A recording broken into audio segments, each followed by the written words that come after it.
الفاتحة إلى خضرة النبي محمد صلى الله عليه وسلم ثم إلى خضرة إخوانه من الأنبياء والمرسلين والشهداء والصالحين والعلماء العاملين والمصنفين وجميع ملائكتك المقربين ثم إلى أرواح آبائنا وأمهاتنا وأجدادنا وجدادنا ومشايخنا ومشايخ مشايخنا خصوصا لا رحمة في هذا الكتاب أن الله يتغشاهم بالرحمة والمغفرة وأن يعيد علينا من بركات ونفحات في الدين الدنيا الآخرة وإلى خضرة النبي محمد صلى الله عليه وسلم الفاتحة.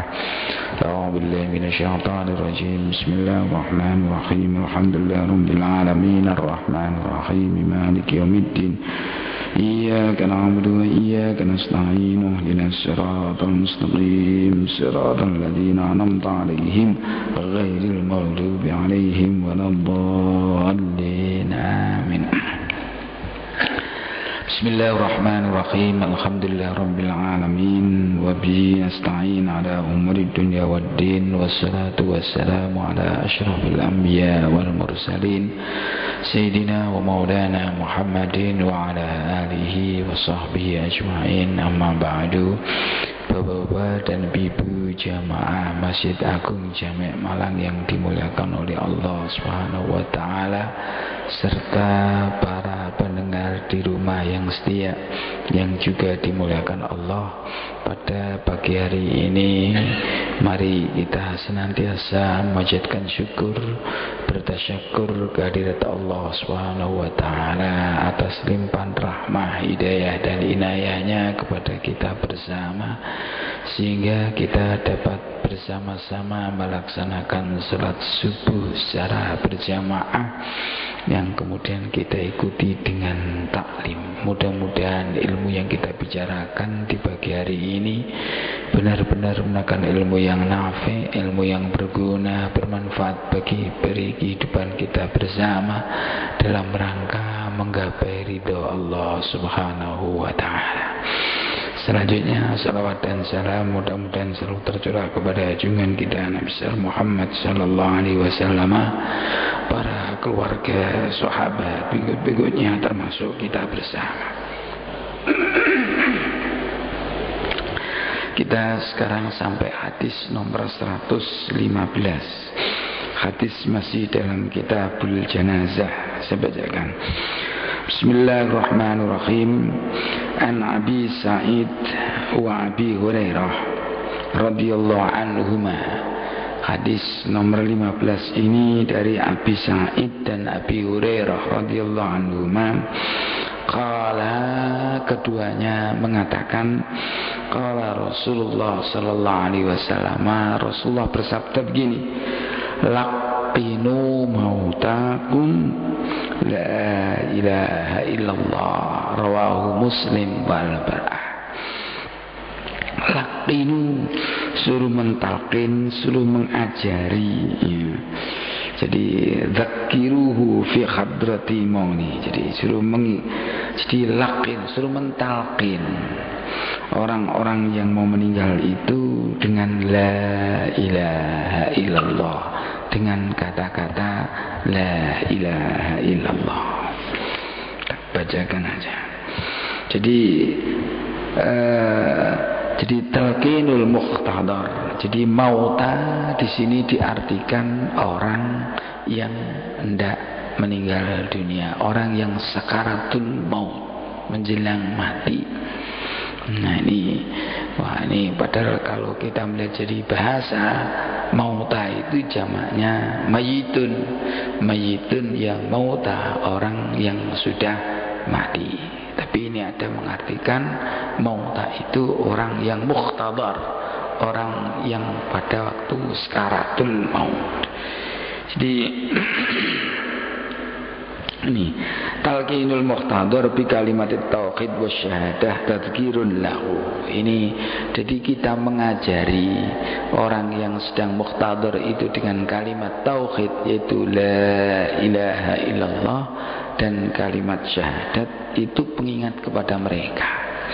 Seperti firman Allah, fadzakir fa inna dzikra tanfa'ul mu'minin. Coba ingatkanlah, karena ingatan itu ingatkan siapa, atau karena peringatan itu mungkin akan bermanfaat kepada orang-orang yang mukmin. Ini. Nah, sekarang hukumnya apa? Hukmut talqin indal ikhtidar annahu sunnah. Jadi di sini mentalkin orang-orang yang menjelang mati dengan kata-kata la ilaha illallah itu hukumnya sunnah. Wa yu'maru bihi kullu muslimin yakhduru indan nasil muhtadar wa huwa muttafaqun bainal a'immah wal ini.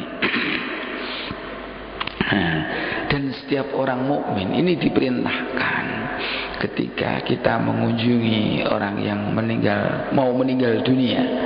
Jadi orang mau meninggal itu kan sudah ada imarahnya, ada tanda-tandanya. Itu kita disunahkan tadi untuk mentalkin tadi dengan kalimah-kalimah thayyibah, dengan kalam-kalam kalimat tauhid tadi, la ilaha illallah. Ini tujuannya apa? Wal qasdu minhu an takuna kalimatut tauhid akhiru kalami. Ini agar supaya orang tadi akhir hayatnya itu kata-katanya yang diucapkan adalah kalimat tauhid. Ini karena apa? Fa innaha tahdimu ma qabla minal khataya. Karena kalimat tauhid, orang yang akhirnya bisa membaca kalimat thayyibah tadi, la ilaha illallah, itu akan bisa menghapus dosa-dosa mereka yang lalu. Jadi oleh karena itu, kalau kita menghadiri, mengunjungi ini perlu dibacakan la ilaha illallah. Bahkan di sini wa takunu sababan lahu fi dukhulil jannah. Ini merupakan penyebab orang tadi masuk surga. Nanti ada seperti ini, ada hadis yang lain yang diriwayatkan oleh Ibnu Hibban yang ada tambahan gini, mangkana akhiru kalamihi la ilaha illallah dakhalal jannah. Barang siapa yang akhir hayatnya itu dia bisa mengucapkan kata la ilaha illallah, maka dia termasuk ahli surga. Ini masih dia masuk surga. Jadi mangkana akhiru kalami la ilaha illallah dakhalal jannah. Jadi barang siapa akhir hayatnya itu bisa mengucapkan la ilaha illallah, pasti masuk surga. Nah, cuma ya nanti kan cuma kan itu juga susah. Jadi karena apa? Karena pada waktu orang muhtadir, orang pada waktu sekaratul maut itu cobaannya luar biasa, godaannya luar biasa. Ada dalam suatu kisah ya. Kisah ini ada dalam kitab Durratun Nasikhin. Jadi mutiara para pendai, pendakwah. Di sana ada banyak cerita-cerita. Salah satunya ini. Jadi ada seorang syekh, seorang guru. Ini ya sering ngajari kepada murid-muridnya. Ada sebagai pengajar, banyak punya muridnya. Salah satu yang diajarkan kepada muridnya yaitu hadis ini, laqinu mautakum la ilaha illallah. Dan hadis juga mangkana akhiru kalamihi la ilaha illallah dakhalal jannah. Lah ketika itu sang orang yang syekh ini ternyata ketika dalam perjalanan sakit keras terus ikhtidar seperti sakaratul maut. Maka murid-muridnya ini datang ke situ untuk tujuannya mentalkin sang guru itu dengan kata-kata la ilaha illallah. Jadi ketika ini ditalkin la ilaha illallah, tapi ternyata apa reaksi dari sang guru itu? Dia tidak mau mengucapkan la ilaha illallah, tapi justru sang guru itu menggelengkan kepala, geleng-geleng kepalanya. Akhirnya sang murid ini kan takut, khawatir, kenapa guru kita kok macam ini, padahal beliau itu mengajari kami macam itu. Kok diajari beliau tidak mau, justru berisyarat dengan geleng kepala. Akhirnya mereka itu murid-muridnya panik. Akhirnya terus dia berusaha untuk mengundang orang yang sebaya. Kalau mungkin yang mentalkin kami muridnya, mungkin guru kami tidak menerima. Siapa tahu nanti guru yang setingkat dengan beliau itu dicarikan guru setingkat, ditalkin juga la ilaha illallah. Tetap aja sang guru tadi menggelengkan kepala. Ini juga akhirnya juga bingung. Carilah orang lebih atas lagi, yaitu guru dari ini. Kebetulan masih ada yang lebih tua dari sang guru itu, ya untuk mentalkin. Ketika la ilaha illallah, tetap aja dia geleng kepala. Maka akhirnya terus sudah tawakal kepada Allah Subhanahu wa taala. Alkisah selanjutnya, memang takdir belum memastikan beliau itu wafat. Akhirnya orang tadi yang tadi sakaratul maut tadi sempat sadar lagi. Nah, sadar, bisa diajak komunikasi. Ketika diajak komunikasi, sang murid menanyakan, wahai guru, wahai ustaz, tadi ketika antum dalam posisi sakaratul maut, kami ini dari murid-murid antum itu mengajari antum untuk membaca la ilaha illallah, tapi ternyata antum tidak merespon sama sekali, bahkan respon antum itu justru menggelengkan kepala. Apa kata sang guru ketika itu? Lu maksud iya? Saya merasa tidak ada. Saya merasa tidak ada suara-suara yang mengajari aku membaca kalimat thayyibah. Yang ada di kala itu, ada orang tua datang kepadaku.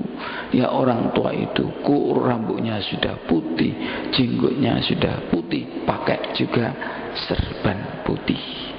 Nah, ketika itu orang datang itu sambil membawa segelas air yang berisi es, alma al-musallat, air yang dingin. Nah, pas ketika itu saya amat haus. Orang tua tadi mengatakan, saya tahu bahwa kamu itu dalam keadaan haus. Saya mau memberikan air ini kepada Anda. Kalau Anda meyakini, mengikrarkan bahwa saya adalah Tuhan Anda. Ternyata itu iblis. Terus ketika ditawari macam itu, sang guru itu geleng kepala. Jadi geleng kepalanya sang guru itu bukan tidak mau mengikuti kata-kata untuk membaca kalimat thayyibah la ilaha illallah, tapi ternyata tidak maunya sang guru itu menerima tawaran orang tua yang berjubah putih, berambut putih, menawarkan air 1 gelas, tapi dengan imbalan dia harus meyakini bahwa orang tadi adalah Tuhannya. Guru tadi geleng kepala. Akhirnya sang murid-murid itu menangis. Nah, ini menunjukkan apa? Bahwasanya ketika pas ikhtidar, jadi ketika pas sakaratul maut, itu godaan luar biasa. Oleh karena itu sebaiknya kita itu kata-kata la ilaha illallah kita ini ajalah kita sering-sering kita ucapkan. Maka dalam hadis lain kan ada jaddidu imanakum biqauli la ilaha illallah. Perbauilah iman kalian dengan membaca la ilaha illallah. Oleh karena itu saya yakin ketika kita jamaah ini dalam sholat apapun, biasanya ulama-ulama kita dulu mengajari ketika setelahnya membaca tasbih 33, tahmid 33, takbir 33, terus membaca la ilaha illallah. Tujuannya apa? Supaya dia itu terampil. Kalau apal nanti ketika tertimpa sesuatu, justru kata itu yang terucap lebih dahulu. Sama dengan orang kalau membiasakan itu loh, orang kalau latah itu loh, kadang-kadang kan ketika dia mengenal sesuatu, apa yang diucapkan kadang-kadang kan kata-kata kotor, karena mungkin kata-kata itu yang sering mereka ucapkan. Kalau yang diucapkan itu kata-kata yang baik, ketika latah mungkin yang diucapkan juga kata-kata yang baik. Subhanallah, la ilaha illallah, astaghfirullah, macam itu. Tapi kadang-kadang kan tidak, karena latah itu biasanya mengucapkan tidak baik, maka yang keluar juga hal yang tidak baik. Itu la ilaha illallah. Terus caranya begini. Nah, wa yukrahul iksan alal mukhtaron minat talqin. Jadi tidak bagus ya memperbanyak. Jadi caranya ya sedikit-sedikit ya. Li alla yadjaru wa yadiqu sadruhu. Nah, ini. Jadi ini apa namanya, supaya dia itu tidak susah dan tidak bingung. Jadi ketika dia habis mengucapkan apa, itu dia jadi la ilaha illallah. Kalau dia mengucapkan la ilaha illallah, terus dia diam, nggak usah diajari lagi. Mungkin kata itu yang sudah terakhir itu, biar kalamnya itu la ilaha illallah, biar aja. Nah, kalau dia ngomong yang lain lagi, ajari lagi la ilaha illallah sampai dia ngomong la ilaha illallah. Kalau sudah, ya diam. Jangan terus la ilaha illallah, la ilaha illallah, tidak. Jadi itu, jadi sekali lagi, gitu saja. Nah ini, dah. Ini talqin ya.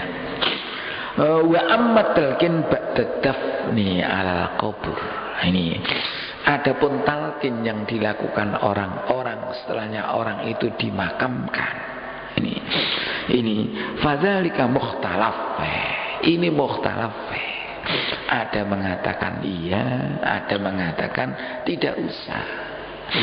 Yang mengatakan tidak usah, fa inda Ahmad la yusra'u wa inda Malik yukrah. Walam yajri bi amalu ahli Madinah. Ini. Jadi kalau menurut Imam Ahmad bin Hanbal, tidak usah dilakukan, tidak usah. Beliau tidak melakukan macam itu. Kalau Imam Malik mengatakan itu sunnah makruh. Tapi wa inda Syafi'i wa Abi Hanifah yustahabbu dzalik. Ini sunnah.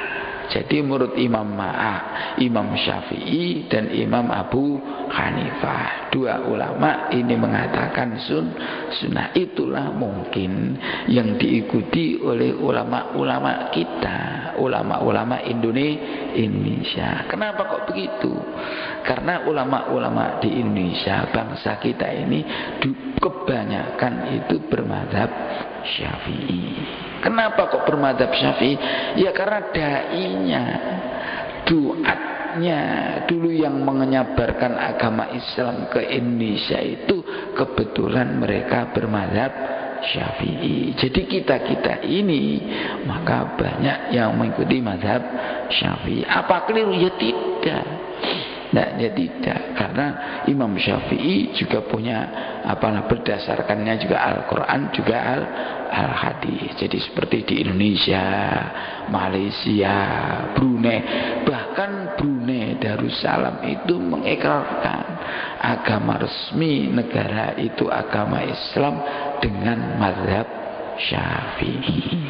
Tidak apa-apa kita Syafi'iyah. Maka kadang-kadang kita berbeda dengan orang lain. Jadi kalau berbeda itu tidak apa-apa ya, asalkan kita tidak mengatakan yang lain itu salah. Ya, karena mereka berpendapat macam itu.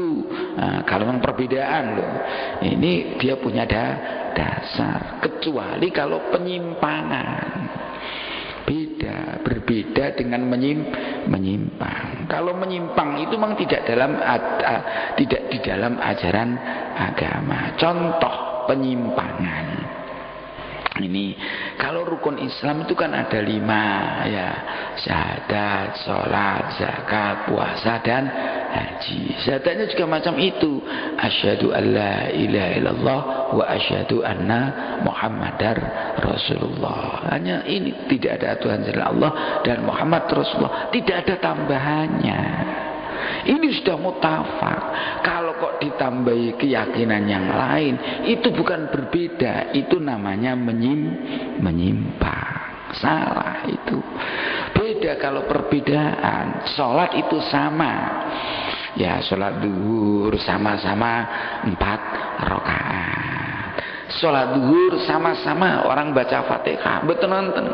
Tidak ada di dunia itu orang sholat yang tidak baca Fatihah. Karena la sholatna liman lam yakra' bi Fatihatil kitab. Itu Fatihah. Lu mengenai iftitah, kabiro, itu macam-macam. Ada sing kabiro, ada Allahumma ba'id, itu macam-macam. Itu namanya ikhtilaf. Karena itu bukan persoalan prinsip. Itu namanya ikhtilaful ummati rahmah. Nah, kenapa mereka kok berbeda?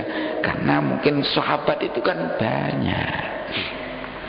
Nah, Nabi itu kalau kadang-kadang mengajarkan orang satu dengan yang lain, itu kadang-kadang berbeda. Ini apalane akeh, diajari dungane dawa, sing ora patek akeh apalan dungane pendek, akhirnya berbeda-beda. Tetapi dalam hal yang prinsip, rukuknya, sujudnya, iktidalnya, semuanya sama.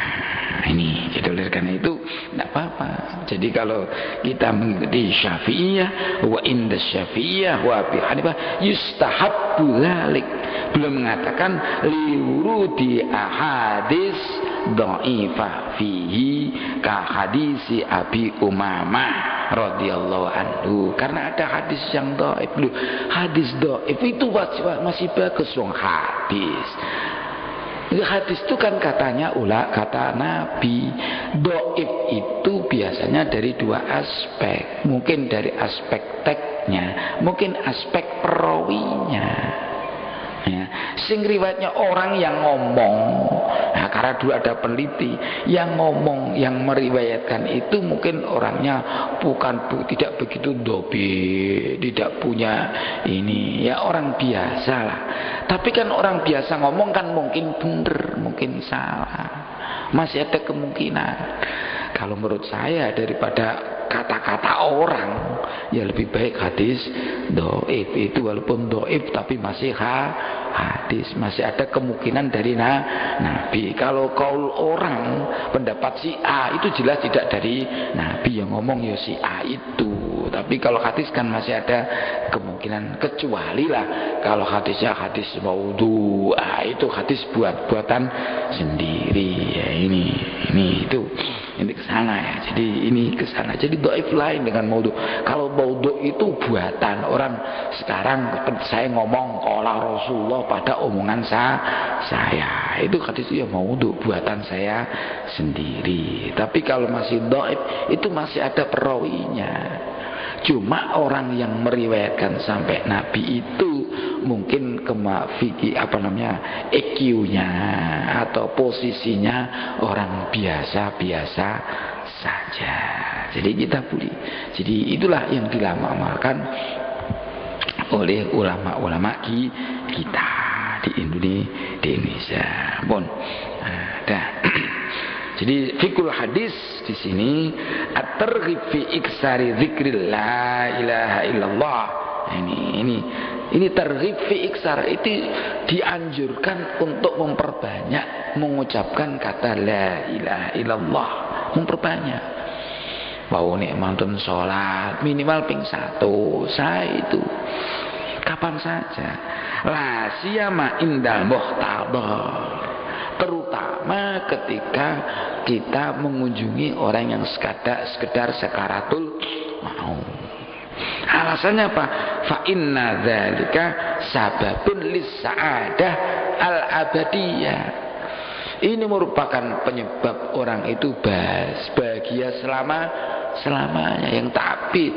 Karena kalau dia akhiru kalami dakhalal jannah, loh itu kan abadi bahagianya. Orang kalau husnul khatimah itu kan abadi kebahagiaannya. Ini sa'adah al-abadiyah. Kalau kita di dunia yang namanya sa'adah itu kan belum jelas. Bahagia di Indonesia, di dunia itu nisbiyah. Makanya yang dikatakan bahagia itu bagaimana sih? Ya mungkin ya orang mengatakan bahagia itu hatinya. Enggak, ada mengatakan orang punya uang banyak bahagia, rumahnya enak. Kadang-kadang itu juga saling pandang memandang. Orang rumahnya api, ternyata orangnya juga bahagia, itu yang nyawang. Tapi yang punya rumah susah. Ditambah disuani yo sambate ngaruh ora. Berarti rumahnya baik, dia juga masih tidak sa'adah. Jadi sa'adah yang abadiyah itu, yang kekal itu nanti kebahagiaan di akhirat. Nah ini kalau di dunia ini asalkan kita ya bahagia, bisa mengatur hati, bisa qanaah, ya bisa ridho, ini bahagia.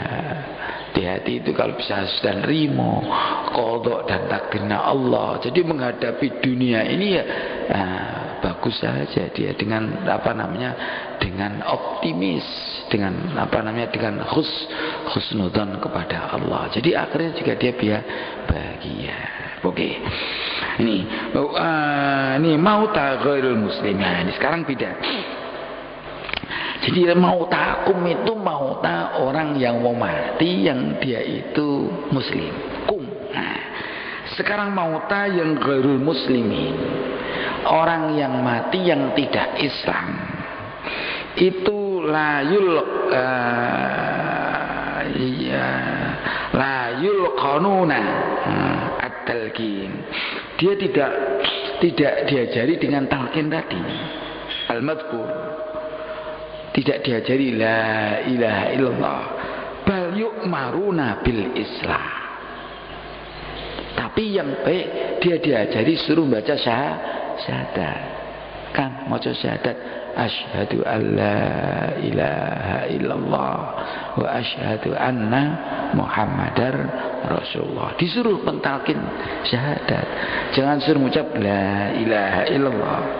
Ini disuruh baca ini Islam. Idalam yasilu, tapi syaratnya idam lam yasilu ila haddil ghargharah. Nah, apabila ini nafas, nyawanya belum sampai kepada gharghar di sini, guluman jing. Kalau sudah ngorok ya nggak bisa apa-apa. Kalau masih masih sakitnya nemen, itu baik diajak ditawari masuk Islam. Seperti kama ardo sallallahu alaihi wasallam, seperti Nabi itu menawarkan Islam ala ammihi inda siyaq. Nah ini, jadi Nabi itu kan dulu ketika pamannya Nabi, ayahnya Ali Abi Thalib itu meninggal dunia, kan ditawari oleh Nabi untuk masuk Islam. Karena apa? Pamannya Nabi yang namanya Abi Thalib itu dalam satu riwayat kan belum masuk Islam. Kalau istrinya nanti masuk Islam, yang namanya Fatimah, yang kemarin kita jelaskan itu, Fawatim itu. Tapi kalau pamannya sendiri Abi Thalib itu ada mengatakan belum masuk Islam, itu ditawari oleh Nabi. Wa ala dhimmi, nah ini alladzi kana yahdimuhu fazarahu, nah ini fa'aradu alil Islam fa aslama wa naja. Dan pernah ada seorang kafir dhimmi yang melayani Nabi. Jadi pelayanan Nabi itu ternyata ada yang kafir, yang belum muslim, pelayannya Nabi. Jadi wa ala dhimmi alladzi kana yakhdimu. Jadi kan ada pelayan Nabi yang belum muslim, kafir dhimmi. Kemudian Nabi itu fazarahu, ya, Nabi mengunjungi dia. Fa'arada 'alil Islam, dan Nabi menawarkan atau agama Islam. Ini ketika dikunjungi pas sakit itu. Terus fa'aslama, kebetulan orang yang khatimnya Nabi itu mau masuk Islam, banaja, akhirnya dia selamat. Nah ini apa namanya Islam itu. Jadi kalau orang itu sudah Islam ditalkin pakai la ilaha illallah. Ya tadi bisa ditalkin sebelum meninggal, kalau atau talkin ba'dal mau di kuburan itu boleh saja. Itu pendapat Syafi'i dan pendapat Imam Abu Hanifah di kitab ini boleh. Nah, apalagi kalau kita melihat bahasa yang namanya mautun, ya orang yang sudah mati. Ya, ini karena kenapa orang yang mau mati sekarat kok dikatakan mati? Karena sudah tidak bisa apa-apa. Orang kalau sudah sakaratul maut itu sama dengan orang mati, tidak bisa apa-apa dia. Wong sudah sakaratul maut, nggak bisa mikir apa-apa, sudah mau meninggal. Oke. Sekarang an Ma'qil bin Yasar radhiyallahu anhu qala an Nabiy sallallahu alaihi wasallam qala, dari Ma'qil bin Yasar ini bahwasanya Rasulullah sallallahu alaihi wasallam bersabda, iqra'u ala mautakum Yasin. Ini iqra'u, ya, iqra'u, bacakanlah ala mautakum, pada orang mati kamu.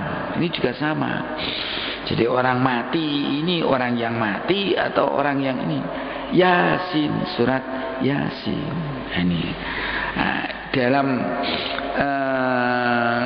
ini jadi inda qiraatil Quran tatanazzalur rahmah was sakinah wa ta'umul barakah.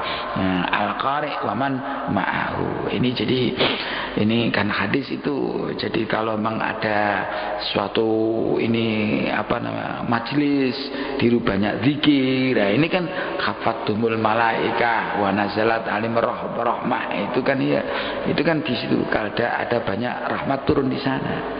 Nah, ketika ada qiraatul Quran, itu rahmat itu turun. Jadi ketika Quran itu dibaca, rahmat itu turun. Wasakinah, dan ketenangan itu juga turun. Nah, wa ta'umul barakah, dan berkah orang baca Quran itu mengumumi bagi orang yang membaca dan orang yang mendengarkan. Nah, wa idza quri'at suratu Yasin indal muhtadar, ketika ada orang baca surat Yasin pada orang yang sedang sakaratul maut tadi, biasanya kan orang mau meninggal dibacakan Yasin. Ini hawanallahu alaihi syiddatan naz'i, Allah akan meringankan kepada orang yang sakaratul maut tadi sakitnya atau sulitnya tercerabutnya nyawa. Di nyawa itu akan nazaknya, akan sulitnya nazak itu akan menjadi ringan. Nah, ini kalau dibacakan Yasin. Nah, kenapa wa khussat suratu Yasin bihadzal maziyah? Kenapa kok surat Yasin ini? Alasannya li'anna qalbul Quran. Karena Yasin itu qalbul Quran, hatinya Quran, intinya Al-Quran. Jadi qalbun itu hati ini. Nah, kama ja'a fil hadis wa li qalbi syai' sirrun khasun. Dia untuk hatinya sesuatu itu ada rahasia di situ. Kalau Yasin itu qalbul Quran, maka pada Yasin itu ada rahasia. Apa rahasia di situ? Ketika dibacakan kepada orang yang mau meninggal dunia, itu apa namanya? Ayuhawwin sakaratal maut. Siddatan nas'i, itu yakin. Bahkan itu kan ada yang siapa yang cerita, ada orang yang dai, yang seorang dai, yang dai itu dulu tidak setuju dengan persoalan Yasin macam ini, tidak setuju. Ada bacaan lah pembaca ini. Lu ketika Sekarang ketika dia itu sakit ya nemen, ya koma katanya, sudah dibacakan apa-apa, orang ngomong tidak ada yang dengar, tapi ketika dibacakan Yasinnya kedengaran. Jadi ketika dia pas koma itu dibisiki apapun tidak ada dia dengar. Bicara orang tidak ada yang didengarkan. Mungkin kan sabar, tidak dengar. Tapi ketika ada orang baca Yasin, bacaannya itu bisa kedengaran. Akhirnya dai itu ketika sembuh sekarang jadi penganjur baca Yasin. Nah ini biasanya orang kan itu tidak, kalau dirasain kan nggak percaya kan, nggak percaya. Jadi percayanya ketika pengalaman. Ini mungkin Allah ingin menunjukkan. Jadi karena dia itu seorang dai yang terkenal. Nah, akhirnya dia juga ngomong. Sekarang dia penganjur baca-bacaan macam ini. Nah, ini dan yang ngomong itu orangnya masih hidup dan dia ngomong sendiri. Coba ditanya itu kata orang. Nah, di ikra'u ala mautakum Yasin man hadarul maut. Ya, ini an Abi Darda marfu'an ini.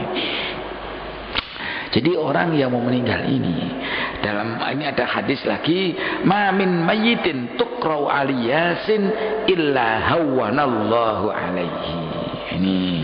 Jadi ini manapun ada orang meninggal dunia kok dibacakan Yasin illa hawwanallahu alaihi, kecuali Allah akan meringankan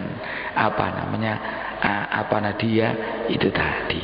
Ya, ini terus ini ada mengatakan apa ini muhtador atau orang yang mau mati atau orang yang sudah mati. Ya tadi. Jadi kalau di mayit, yang namanya mayit itu orang yang sudah mati. Boleh orang mayit dibacakan ini karena melihat kata itu mayit. Tapi ada mengatakan yang dikatakan itu muhtador, orang yang sedang sekaratul maut. Kenapa? Li'annahu sara fi hukmil amwat. Karena orang yang muhtador itu dihukumi seperti orang yang orang yang meninggal dunia. Ini fikul hadisnya juga macam itu. Cuma ada ini kalau orang sulit ya, ada orang sulit meninggal dunia, kadang-kadang itu dibacakan apa? Ada mengatakan dibacakan Yasin supaya ini, kalau supaya cepat dan ringan, ada yang mengatakan bacakan aja surat Al-Barq. Ya, ini yang isinya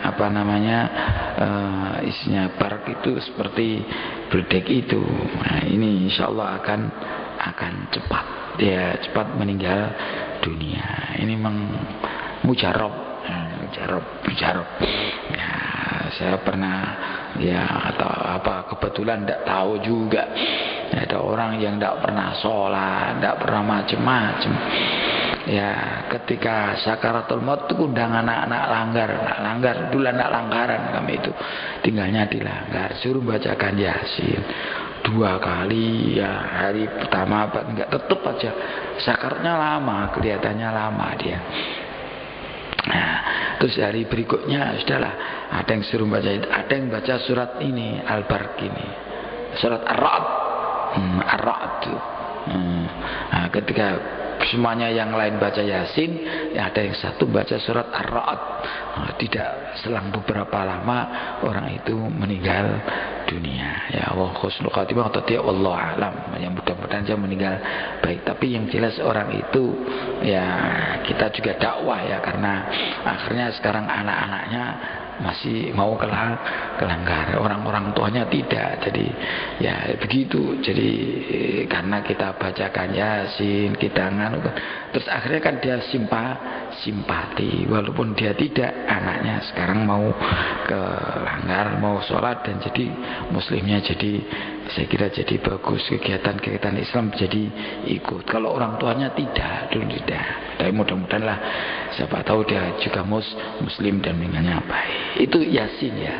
Jadi kalau ingin ya dibacakan Yasin. Pun hadis ke 117 an Ummi Salamah wallahu a'lam bisawab. Mudah-mudahan apa yang kita bicarakan ini karena ilmu waqi'iyah, ilmu amaliyah yang bisa kita aplikasikan setiap saat, setiap hari, setiap kesempatan bisa kita aplikasikan. Mudah-mudahan bermanfaat bagi kita bersama. Wallahu alam bisawab. A'udzubillahi minasyaitonir rajim. Bismillahirrahmanirrahim. Alhamdulillahirabbil alamin. Hamdan yuwafi ni'amahu wa yukafi mazidah. Ya Rabbana lakal hamdu kama yanbaghi li jalali wajhikal karim wa 'azimi sultanik. Allahumma anfa'na ma 'allamtana wa 'allimna ma yanfa'una. Allahumma arzuqna fahman nabiyyin wa hifdzal mursalin wa ilhama malaikatikal muqarrabin. Allahumma iftah lana futuhal 'arifin wa yufaqihna fid din wa yahdina ila sawa'is sabil. Nas'aluka husnal khatimah wa sallallahu ala sayyidina maulana Muhammad walhamdulillahi rabbil alamin. Assalamualaikum warahmatullahi wabarakatuh.